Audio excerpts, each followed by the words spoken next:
công suốt quê tôi lượn vòng. Quê tôi mênh mông lúa mới cổ bay lặng đôi câu hát ấy à. Chiều chiều nhớ về trong xa, một thời con nít còn chăn trâu. Mặc dù tôi có ở nơi xứ người, tôi luôn khao khát hình bóng quê nhà.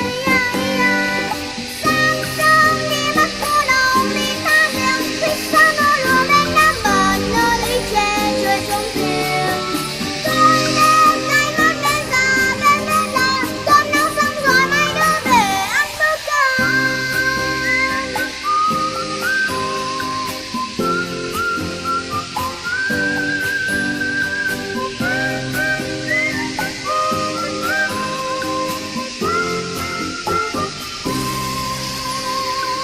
Quê tôi bao la bát ngát, dòng sông uốn công suốt quê tôi lượn vòng.